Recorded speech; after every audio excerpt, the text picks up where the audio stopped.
Welcome to my channel cook with Srujani. ಇವತ್ತು ಪುಳಿಯೋಗರೆ ಪುಡಿ ಮಾಡೋದು ಹೇಗೆ ಅಂತ ನೋಡೋಣವಾ. ಖಾರದ ಮೆಣಸಿನ್ಕಾಯಿ 12ರಿಂದ 14, ಬ್ಯಾಡಗಿ ಮೆಣಸಿನ್ಕಾಯಿ 8ರಿಂದ 10, ಧನಿಯಾ ಕಾಳು 4 ಟೇಬಲ್ ಸ್ಪೂನ್, ಎಳ್ಳು 5 ಟೇಬಲ್ ಸ್ಪೂನ್, ಕಡಲೆಬೇಳೆ 3 ಟೇಬಲ್ ಸ್ಪೂನ್, ಒಣಕೊಬ್ಬರಿ ಅರ್ಧ ಕಪ್, ಜೀರಿಗೆ 8 ಟೇಬಲ್ ಸ್ಪೂನ್, ಹುಣಸೆಹಣ್ಣು 1 ಮುಷ್ಟಿಗಿಂತೂ ಸ್ವಲ್ಪ ಜಾಸ್ತಿನೇ ತಗೊಳ್ಳಿ,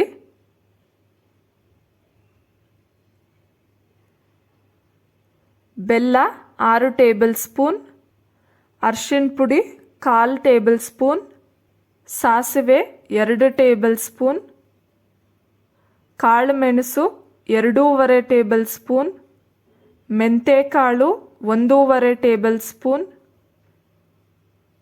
ಉದ್ದಿನಬೇಳೆ 1.5 ಟೇಬಲ್ ಸ್ಪೂನ್.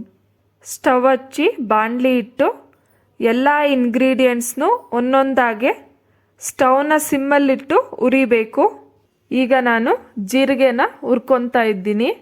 ಜೀರಿಗೆ ಅದು ಕಲರ್ ಒಂದು ಸ್ವಲ್ಪ ಬ್ರೌನ್ ಕಲರ್ ಬರೋವರೆಗೂ ಮತ್ತು ಗಮ್ ಅಂತ ಸ್ಮೆಲ್ ಬರೋವರೆಗೂ ನೀವು ಅದನ್ನು ರೋಸ್ಟ್ ಮಾಡಬೇಕು.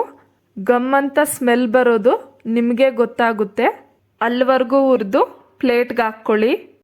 ಈಗ ಧನಿಯಾ ಕಾಳು ಹಾಕ್ಕೊಂಡು ಅದನ್ನು ಸಹ ಗಮ್ ಅಂತ ಸ್ಮೆಲ್ ಬರೋವರೆಗೂ ಹುರಿಬೇಕು. ಫಸ್ಟ್ 1-2 ಇಂಗ್ರೀಡಿಯೆಂಟ್ಸ್ ಹುರಿಯೋವರೆಗೂ ನಿಧಾನ ಆಗುತ್ತೆ. ಆಮೇಲೆ ಬಾಣಲಿ ಬಿಸಿ ಆಗಿರೋದ್ರಿಂದ ಬೇಗನೆ ಆಗಿಬಿಡುತ್ತೆ.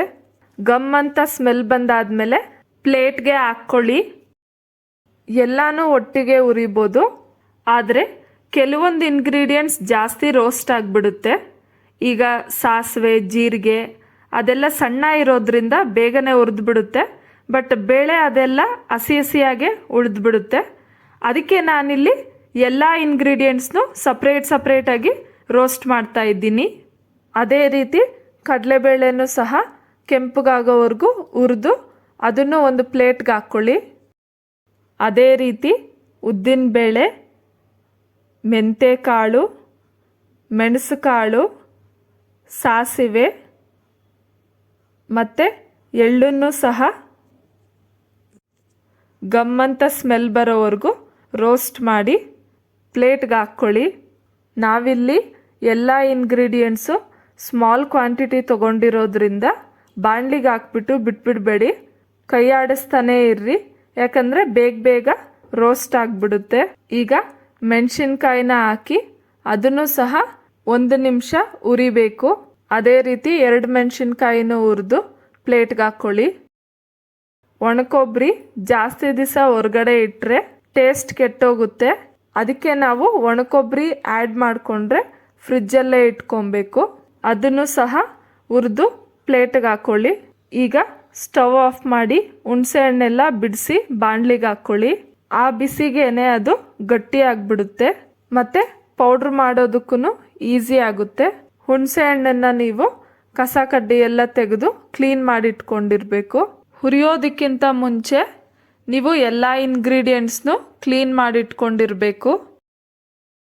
ಈಗ ಇದನ್ನೆಲ್ಲ ತಣ್ಣಗಾಗೋದಕ್ಕೆ ಬಿಡಬೇಕು. ತಣ್ಣಗಾದ್ಮೇಲೆ ಎಲ್ಲನೂ ಸೇರಿ ಮಿಕ್ಸಿಗೆ ಹಾಕಿ ಪೌಡ್ರ್ ಮಾಡಿಟ್ಕೊಬೇಕು. ಮಿಕ್ಸಿ ಜಾರ್ಗೆ ಹುರಿದಿಟ್ಕೊಂಡಿರೋ ಮೆಣಸಿನ್ಕಾಯಿ ಹಾಕ್ಕೊಂಡು ಆಮೇಲೆ ಹುರಿದಿಟ್ಕೊಂಡಿರೋ ಒಂದು ಅರ್ಧ ಭಾಗ ಅಷ್ಟು ಇಂಗ್ರೀಡಿಯೆಂಟ್ಸ್ನ ಹಾಕ್ಕೊತಾ ಇದ್ದೀನಿ.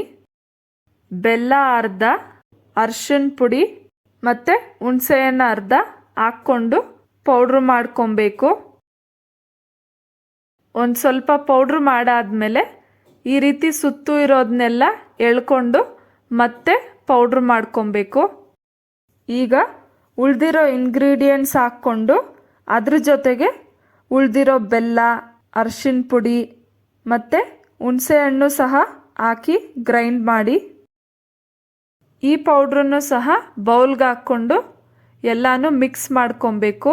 ಗ್ರೈಂಡ್ ಮಾಡಿರೋ ಪೌಡ್ರನ್ನ ಮಿಕ್ಸ್ ಮಾಡಾದ್ಮೇಲೆ ಮತ್ತೆ ಜಾರ್ಗೆ ಹಾಕಿ ಪೌಡ್ರ್ ಮಾಡ್ಕೊಳ್ಳಿ. ಯಾಕಂದರೆ ನಾವು ಫಸ್ಟ್ ಗ್ರೈಂಡ್ ಮಾಡಿದಾಗ ಮೆಣಸಿನ್ಕಾಯಿ ಹಾಕ್ಕೊಂಬಿಟ್ರಿ, ಸೆಕೆಂಡ್ ಟೈಮ್ ಗ್ರೈಂಡ್ ಮಾಡಿದಾಗ ಮೆಣಸಿನ್ಕಾಯಿ ಹಾಕ್ಕೊಂಡಿರಲಿಲ್ಲ. ಹಾಗಾಗಿ ಖಾರ ಎಲ್ಲ ಈವನ್ನಾಗಿ ಮಿಕ್ಸ್ ಆಗಿರಲಿಲ್ಲ. ಅದಕ್ಕೆ ಈಗ ಮತ್ತೆ ಗ್ರೈಂಡ್ ಮಾಡ್ಕೊಳ್ಳೋದ್ರಿಂದ ಖಾರ ಎಲ್ಲ ಈವನ್ ಆಗಿ ಮಿಕ್ಸ್ ಆಗುತ್ತೆ. ಈಗ ಪುಳಿಯೋಗರೆ ಪೌಡರ್ ರೆಡಿಯಾಗಿದೆ. ಇದನ್ನೆಲ್ಲ ಒಂದು ದೊಡ್ಡ ತಟ್ಟೆಗೆ ಹಾಕಿ ಆರೋದಕ್ಕೆ ಬಿಡಿ. ಪೂರ್ತಿಯಾಗಿ ತಣ್ಣಗಾದ್ಮೇಲೆ ಪೌಡರ್ನ ಒಂದು ಬಾಕ್ಸ್ಗೆ ಹಾಕಿ ಫ್ರಿಜ್ಜಲ್ಲಿ ಎತ್ತಿಡಿ. ಒಂದು ವೇಳೆ ನೀವು ಕೊಬ್ಬರಿ ಹಾಕಿಲ್ಲ ಅಂತಂದರೆ ಹೊರಗಡೆನೆ ಇಟ್ಕೊಬೋದು. ಸೊ ನೋಡಿದ್ರಲ್ಲ ಫ್ರೆಂಡ್ಸ್, ಪುಳಿಯೋಗರೆ ಪುಡಿ ಮಾಡೋದು ಹೇಗೆ ಅಂತಂದ್ಬಿಟ್ಟು. ಈ ವಿಡಿಯೋ ನಿಮಗೆ ಇಷ್ಟ ಆದರೆ ಲೈಕ್ ಮಾಡಿ, ಶೇರ್ ಮಾಡಿ, ಪ್ಲೀಸ್ ನನ್ನ ಚಾನೆಲ್ಗೆ ಸಬ್ಸ್ಕ್ರೈಬ್ ಮಾಡಿ. ಮತ್ತೆ ನಾನು ಇನ್ನೊಂದು ವಿಡಿಯೋ ಜೊತೆ ನಿಮ್ಮ ಮುಂದೆ ಸಿಗ್ತೀನಿ. ಅಂಟಿಲ್ ದೆನ್ ಬಾಯ್.